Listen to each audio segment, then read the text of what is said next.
రామానాయుడు గారికి మా సహచర మంత్రివర్యులు ఇరిగేషన్ శాఖ మంత్రి అనే కన్నా ఒక టీచర్గా ఒక లెక్చరర్గా ఈరోజు మనం ముందుండడమే కాదు, చంద్రబాబు నాయుడు గారిని కార్యదక్షత మనం అందరం చూసే ఉంటాం. చంద్రబాబు నాయుడు గారు ఎంత కమిట్మెంట్తో వర్క్ చేస్తారో మనందరికీ తెలుసు. చంద్రబాబు నాయుడు గారి తర్వాత అంతే శక్తితో అంతే కమిట్మెంట్తో వర్క్ చేయగల ఏకైక మంత్రి ఎవరైనా ఉన్నారంటే నేను రామానాయుడు గారిని చూస్తా. ఆ రామానాయుడు గారిని చూసిన ప్రతిసారి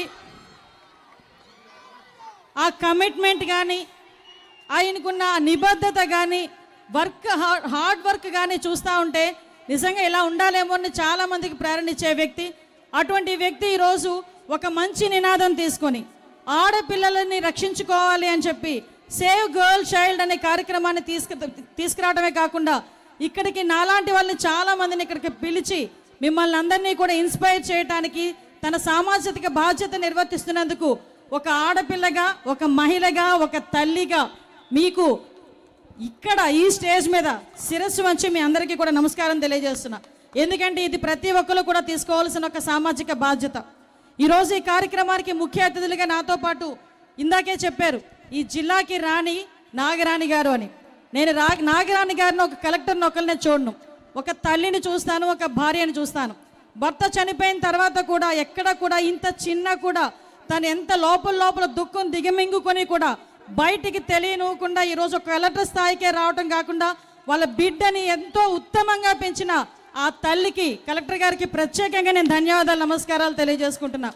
ఈరోజు ఈ కార్యక్రమానికి మరొక ముఖ్య అతిథి చిన్నపిల్ల నుంచి ఆడపిల్లనమ్మ నేను అని మాట పాడిన ప్రతిసారి నా కళ్ళల్లో నీళ్ళు తిరిగేవి. ఆ అమ్మాయిని ఒకసారి చూడాలి అనిపించేది. కానీ ఆ పిల్ల కూడా కొన్ని సందర్భాల్లో కష్టాలను ఎదుర్కొని కూడా ఈ రోజుకి కూడా గోదావరి గట్టు మీద రామచిలకవే అని పాడుతూ ఉంటే ఆ రామచిలకి కూడా ప్రత్యేకంగా నేను నమస్కారాలు తెలియజేసుకుంటున్నా. చిన్నదైనా నమస్కారం పెడుతున్నాను, ఎందుకంటే ఆ అమ్మాయికి ఉన్న సరస్వతీదేవి బట్టి. అదేవిధంగా ఎన్నో సవాళ్ళు ఎదుర్కోవాలి సినీ ఫీల్డ్లో కానీ సీరియల్స్లో కానీ రావాలంటే. అటువంటి వ్యక్తులు ఈరోజు మన ముందుకు వచ్చేసరికి మీకు అందరికీ సెలబ్రిటీలా కనిపిస్తారు. కానీ వెనకాతల నలుగుతున్న ఆ నలిగిన కష్టంలోంచి బయటకు వచ్చి మీ ఎదురుగా వచ్చి మొహాన్ని చిరునవ్వు పెట్టుకొని వస్తుంటారు. ఈరోజు ఆ అమ్మ కావ్యకి కూడా ప్రత్యేకంగా నా ఆశీర్వాదాలు తెలియజేసుకుంటున్నా. ఇంకా చిన్నారి సరస్వతి, వాగ్దేవి, నిజంగా మీ అమ్మ నాన్న నీకు ఏం ముహూర్తాన్ని ఆ పేరు పెట్టారో తెలియదమ్మా. వాగ్దేవి అని సరస్వతీదేవి పేరు పెట్టుకున్నావు. ఆ సరస్వతిని నాలుక మీద పెట్టుకొని ఈరోజు ఎంతో మందికి ఇన్స్పిరేషన్గా ముందుకు నిలిచావు. నీకు నేను నమస్కారం పెట్టకూడదు, ఎందుకంటే నీలో ఉన్న సరస్వతీదేవికి నేను ఎప్పుడూ కూడా అభినందించాలి. మీకు నా ఆశీర్వాదాలు ఎప్పుడూ ఉంటాయి. ప్రత్యేకంగా మీ అందరికీ నమస్కారాలు. ఇవన్నీ మీ అందరికి ఒక ఎత్తు. కానీ ఇంట్లో ఏదైనా ఒక పని చేయాలి అనుకుంటే, మగాడు బయటకు వచ్చి పని చేయాలి అనుకుంటే ఎవరు సపోర్ట్ ఉండాలండి? ఎవరు సపోర్ట్ ఉండాలి? మీ ఇంట్లో మీ నాన్నగారు పని చేయాలంటే ఎవరు సపోర్ట్ ఉండాలి? పక్క నుంచి అమ్మ సపోర్ట్ ఉండాలా? ఈరోజు రామానాయుడు గారు సైకిల్ ఎక్కి రోడ్ల మీద తిరుగుతూ ఉంటారు, శ్మశానాల్లోకి వెళ్ళి పడుకుంటారు. ఆ బుడమేర గట్టు మీద 3 రోజులు కూర్చొని ఆ గట్టు పూజ చేద్దామా లేదామా అని కూర్చుంటూ ఉంటారు. ఈరోజు ఉదయాన్నే ఎక్కడికి వెళ్తే సాయంత్రానికి ఏ టైంకి వస్తారో తెలియదు, వచ్చిన తర్వాత తింటారో లేదో కూడా తెలియదు, మళ్ళీ ఉదయం లేస్తే ఎక్కడికి వెళ్ళిపోతారో తెలియదు. అయినప్పటికీ కూడా పిల్లల్ని కంటికి రెప్పలా కాపాడుకుంటూ ఆయన ఆరోగ్యాన్ని కాపాడుకుంటూ ప్రజల సేవ గురించి తన భర్త ముందుకెళ్తున్నారని వెనకాదుల నుంచి నడిపించిన అమ్మ సూర్యకుమారి గారికి కూడా ఈ విషయంలో మీ అందరికీ నేను ధన్యవాదాలు తెలియజేసుకుంటున్నానమ్మా. అమ్మ శ్రీజ, అదృష్టవంతురాలివి. ఇంత మంచి నాన్న నీకు ఉండటం, ఇంత మంచి నాన్న నీకు ఉన్న అందరికీ కూడా ఉండాలని మనస్ఫూర్తిగా కోరుకుంటూ నీకు కూడా ఆశీర్వాదాలు. నేను ఇక్కడికి వచ్చిన తర్వాత ప్రతి ఒక్క క్షణం కూడా అబ్జర్వ్ చేస్తూనే ఉన్నా. ఇక్కడ చూస్తే నాతో పాటు కూడా మా డిఎస్పీ, మా లేడీ ఒక ఆఫీసర్ ఉంది, ఎదురుగా ఎస్ఐ మేడం, నా వెనకాతల నుంచి పోలీస్ డిపార్ట్మెంట్ వాళ్ళు, ఈ రోజుకి కూడా అంగన్వాడీ టీచర్స్, కార్యకర్తలు, చాలామంది ఉమెన్ ఎంప్లాయీస్ అందరూ కూడా ఈ కార్యక్రమంలో పాల్గొన్నారు. ముఖ్యంగా చిన్నారులు. గంట సేపు మనం ఖాళీగా కూర్చోమంటేనే కూర్చోము, అటువంటిది మిమ్మల్ని 3 గంటల సేపు అలాగే కూర్చోబెట్టించారండి నిర్మల రామానాయుడు గారు. మీ అందరికీ కూడా ప్రత్యేక 4 గంటల నుంచి అలాగే ఏకదాటిగా సినిమా చూసిన మధ్యలో బ్రేక్కి బయటకు వస్తాం, అంతేనా? 2.5 గంటల సినిమా చూసినా, మొన్న పుష్ప 3 గంటలు చూసినా మధ్యలో ఒక 5 నిమిషాలు బయటకు వెళ్ళి వచ్చాం. అయినప్పటికీ కూడా ఇక్కడ కదలకుండా క్రమశిక్షణతో ఒక మంచి కార్యక్రమానికి వచ్చామనే స్ఫూర్తితో ఇక్కడికి వచ్చిన విద్యార్థి లోకానికి కూడా మీ అందరికీ కూడా ప్రత్యేకంగా ధన్యవాదాలు, ఆశీర్వాదాలు తెలియజేసుకుంటూ ఇక్కడికి వచ్చిన తర్వాత అబ్జర్వ్ చేశాను. నేను ఏమనుకున్నానంటే సేవ్ ద గర్ల్ చైల్డ్ కదా, అందరూ ఆడపిల్లలు ఉంటారేమో అనుకున్నా. ఈ ఆడపిల్లలకి మేము అన్నలుగా అండగా ఉంటాము, మేమందరం కూడా మా ఇంట్లోనే ఒక ఆడపిల్ల ఉంది అని చెప్పి సగర్వంగా ఇక్కడికి వచ్చిన మా యువత లోకానందరికీ కూడా ప్రత్యేకంగా ఒక అక్కను అనుకుంటారో, అమ్మను అనుకుంటారో, ఏమనుకుంటారో మీ అందరికీ కూడా నా ఆశీర్వాదాలు. మీకు ఒక విషయం చెప్పాలి. నా చిన్నప్పటి నుంచి వింటున్న ఈ భ్రూణ హత్యల గురించి, నా చిన్నప్పటి నుంచి స్వతంత్రం వచ్చి 75 సంవత్సరాలు అయింది. అయినప్పటికీ కూడా ఆడపిల్ల పుట్టిన వెంటనే ఆడపిల్ల అనుకొని పక్కకి వెళ్ళేవాళ్ళు. అదే మగపిల్లాడు పుట్టాడంటేనే ఇంకా లోపల నుంచి లేబర్ రూమ్ నుంచి బయటికి కబురు, చిన్న కాకితో కబురు వచ్చినా కూడా ఇక్కడ స్వీట్లు పంచుకునే రోజుల దగ్గర నుంచి ఈరోజు ఆడపిల్ల పుడితే బాగున్ను, ఆడపిల్లని కనాలనుంది అనుకునే పొజిషన్కి ఈరోజు చాలామంది సంఘ సంస్కర్తలే కాదు, ఇలాంటి వ్యక్తులు కూడా ఈరోజు ముందుకొచ్చి చాలా సంస్కరణలు చేయబట్టి ఈరోజు కనీసం ఇలాగైన పరిస్థితి ఉంది. మరి ముఖ్యంగా మీ అందరికీ తెలియాలి, ఈరోజు చాలామంది మగపిల్లలు ఉన్నారు. నాకు ఒక కొడుకు, ఒక కూతురు. ఇందాక మధుప్రియ మాట్లాడేటప్పుడు కానీ, మన కలెక్టర్ గారు మాట్లాడేటప్పుడు కానీ ఒక మాట చెప్పారు. ఈరోజు ఆడపిల్ల నువ్వు ఇలాగే ఉండాలి, ఆడపిల్ల పుట్టిన నువ్వు ఈ టైం అయ్యేసరికి ఇంటికి రావాలి, నువ్వు ఇలాగే బట్టలు కట్టుకోవాలి, ఇలాగే మాట్లాడాలి, ఇలాగే ఉండాలి, బుర్ర దించుకున్నాడు. ఈ పరిస్థితులు ఇదే సేమ్ యాస్టీస్గా మన ఇంట్లో ఉన్న మగపిల్లలకి సైతం చెప్పి మనం నేర్పించుకొని ఉంటే ఈరోజు బయటకు వచ్చేసరికి ఇన్ని అరాచకాలు జరిగావా అని నేను అడుగుతున్నా. ప్రతి ఆడపిల్లని ఎలా పెంచుతున్నారో ప్రతి తల్లి, ప్రతి మగబిడ్డని కూడా ఆ తల్లి అదే బాధ్యతతో పెంచాల్సిన అవసరం ఉంది. ఈరోజు బయటకు వస్తే పోలీసులు మనకు రక్షణ చేస్తారు, రక్షణగా ఉంటారు అనేది పక్కన పెడితే, ఫస్ట్ ఆఫ్ ఆల్ మన ఇంట్లో పోలీసింగ్ తల్లే చేయాలి అని చెప్పి డే ఫస్ట్ నుంచి కూడా మేము మాట్లాడుకునే సందర్భం. ఎందుకంటే ఆడపిల్ల స్కూల్ నుంచి, పిల్లలందరూ కూడా స్కూల్ నుంచి వచ్చిన తర్వాత స్కూల్ బ్యాగ్ పక్కన పడేసిన వెంటనే ఫస్ట్ తీసుకునేది ఏంటో తెలుసా? Cell phone. అమ్మ దగ్గర నుంచి ఫోన్ ఎక్కడుంది, నాన్న ఫోన్ ఎక్కడుంది, అన్నయ్య ఫోన్ ఎక్కడుంది అని కూర్చొని ఆ రీల్స్ చూస్తారు. ఏదేదో అందులో నాన్న చెత్త చెదారం అంతా అందులోనే ఏడుస్తుంది. అవన్నీ కూడా చూసి కొంతమంది ఇన్స్పైర్ అవుతారు, కొంతమంది పక్కన పడేస్తారు. వాట్ ఎవర్ ఇట్ మేబీ, ఏమి జరిగినా ప్రతి తల్లి కూడా అందులో ఏమున్నది, ఏమి చూస్తున్నారన్న సంగతి కూడా ఆలోచన చేసుకోవాల్సిన అవసరం ఉంది.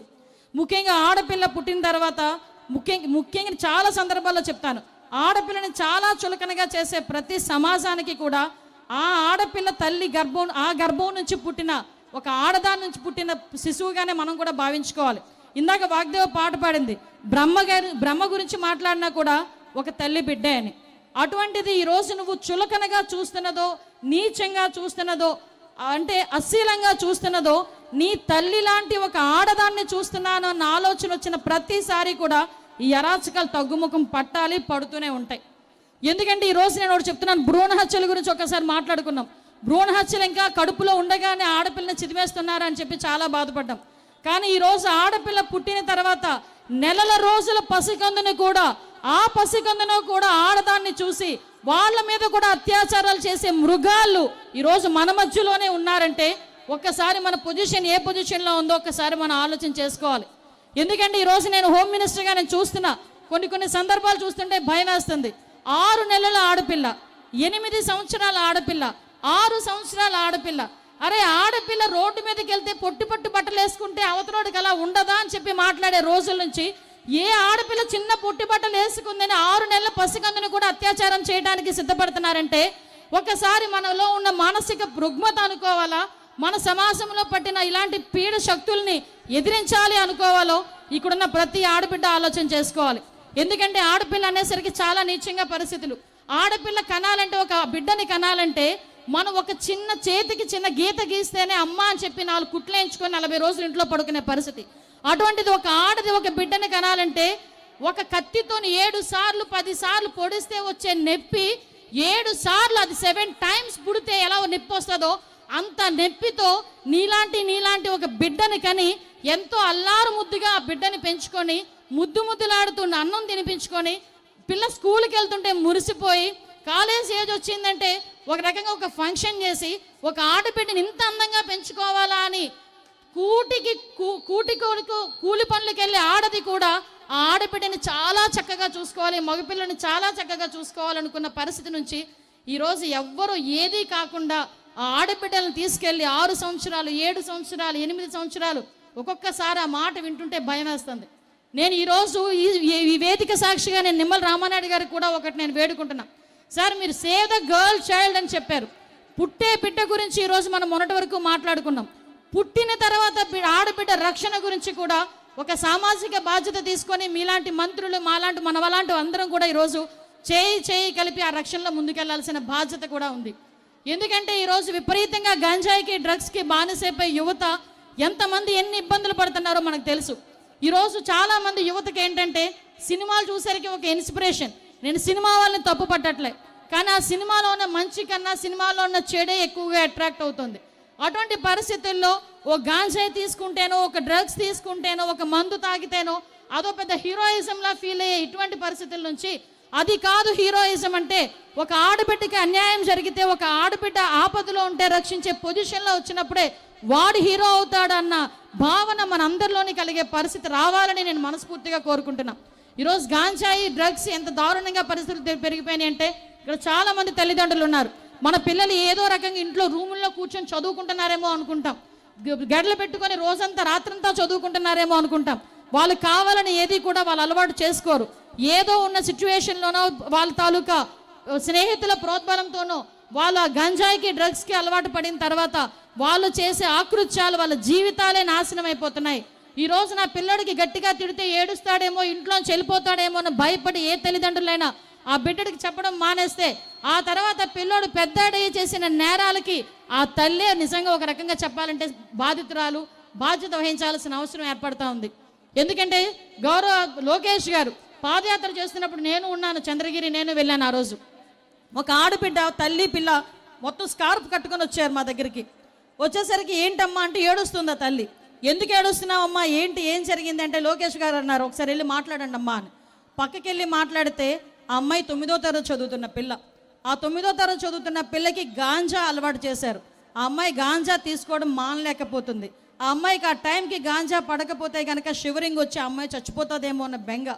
ఆ తల్లి ఎవరితోని చెప్పుకోలేక, ఆ బిడ్డ తాలూకా పరువు తీయలేక, తను ఉండలేక మాకు ఆత్మహత్య శరణ్యమమ్మ, మా పిల్లని తీసుకెళ్ళి ఏదైనా డీఅడిక్షన్ సెంటర్లో జాయిన్ చేయించండి, మేము ఇది బయటికి చెప్పుకోలేకపోతున్నామని చెప్పి ఆ తల్లి వచ్చి ఏడిస్తే ఇమీడియట్గా ఆ రోజు మాకు బీజం పడింది గాంజాని డ్రగ్స్ని ఎలాగైనా ఆంధ్రప్రదేశ్లో అరికట్టాలి అని. గవర్నమెంట్ వచ్చిన తర్వాత నేను ఈ స్టేజ్ సాక్షిగా చెప్తున్నా, నాకు ఇంకా నేను హోమ్ మినిస్టర్గా ప్రమాణ స్వీకారం చేశాను, హోమ్ మినిస్టర్ అయ్యాను, ఇంకా ఛార్జ్ కూడా తీసుకోలే. లోకేష్ గారి దగ్గర నుంచి ఒకటే ఒక మెసేజ్, అమ్మ డ్రగ్స్ని మనం ఆపాలి, గాంజాయిని మనం ఆపాలి, ప్లాన్ ఆఫ్ యాక్షన్ రెడీ చేసుకో, ఇదే ఒకే ఒక మెసేజ్. ఆ రోజు నుంచి ఈ రోజు వరకు మా మంత్రివర్గం కానీ ఎమ్మెల్యేలు కానీ ప్రతి ఒక్కరు కూడా సహాయ సహకారాలు అందించి ఈరోజు ఈగల్ అనే ఒక టాస్క్ ఫోర్స్ని ఏర్పాటు చేసుకునే పొజిషన్కి ఈరోజు గవర్నమెంట్ వచ్చిందంటే అది ఈరోజు మీరందరూ కూడా చేస్తున్న సహకారం. దానికన్నా ముందు ఎంతోమంది విద్యార్థుల తాలూకా భవిష్యత్తు పాడైపోతుంది. ఆంధ్రప్రదేశ్లో ఏ నేరాలు జరిగినా కూడా దానికి అంశం తిరిగి గాంజాయే వచ్చిందంటే దాని గాంజా పరిస్థితి ఎంత భయంకరంగా ఉందో మీ అందరికీ తెలుసు. ఇక్కడ చాలామంది మాట్లాడుకుంటే ఒక్కసారి మీ మనస్సాక్షిగా ఆలోచించుకోండి. మీ ఇంటి చుట్టూ చివరిన బడ్డీ కొట్టులోనో లేకపోతే ఆఖరికి మీ స్కూల్ సరౌండింగ్లోనో కూడా గంజాయి దొరికే పరిస్థితులు ఈ రోజుకి వచ్చేసినాయంటే ఒక్కసారి మనందరం కూడా ఏ పొజిషన్లో ఉన్నామో ఒక్కసారి ఆలోచన చేసుకోవాలి. దయచేసి ఇక్కడున్న మగపిల్లలందరికీ ఒకటి చెప్తున్నా, అమ్మ నీ తల్లి ఒక ఆడది, నీ అక్క ఒక ఆడది, నీ చెల్లి ఒక ఆడది. బయటకు వస్తే ప్రతి ఆడదానిలోనూ ఒక తల్లిని చూసుకోవాలి, ఒక చెల్లిని చూడాలి. కనీసం ఆడదానిగా గౌరవించే పరిస్థితులు రావాలి తప్పించి ఆ ఆడపిల్లని ఏదో ఒకటి చేద్దాము అన్న ఆలోచన నీకొస్తే రేపొద్దున నీ ఇంట్లో చెల్లిని చూసినా ఇంకొకటి పరిస్థితి అలాగే ఉంటుందన్న సంగతి మాత్రం దయచేసి ఇక్కడున్న ప్రతి ఒక్కరు కూడా ఆలోచన చేసుకోవాల్సిన అవసరం ఎంతైనా ఉంది. మిమ్మల్ని ఇంతకు మించి ఎక్కువగా విసిగించును, ఎందుకంటే చాలా చాలా మంచి మంచి ప్రోగ్రామ్స్ పెట్టారు. మా యాంకర్ తన చిత్రలేఖ ఇందాకటి నుంచి చూస్తున్న 4 గంటల నుంచి మేము మాట్లాడడం కానీ తను మాట్లాడుతూనే ఉంది, చాలా చక్కగా మాట్లాడుతోంది. మంచి ఇన్స్పిరేషన్ కలిగిన ఒక మంచి ప్రోగ్రాం. ఈ ప్రోగ్రాం దృష్ట్యా నేను ఒకటే కోరుకుంటున్నాం, ప్రతి 2 సంవత్సరాలకు ఒకసారి మనం ఇక్కడికి వచ్చామా, లేకపోతే ఈ బెలూన్స్ తీసుకున్నామా, ఇక్కడ ప్రోగ్రామ్స్ చూసామా, మన రామానాయుడు గారు థ్యాంక్స్ చెప్పామా వెళ్ళిపోయామా అని కాదు. ఈరోజు రామానాయుడు గారు పనితీరు ఏంటో నాకు తెలుసు. ఇందాక పాలకులను చూస్తే చాలామంది కుళ్ళుకుంటారు అని చెప్పింది. నా పక్కనున్న మా కలెక్టర్ గారు ఏం చెప్పారు తెలుసా,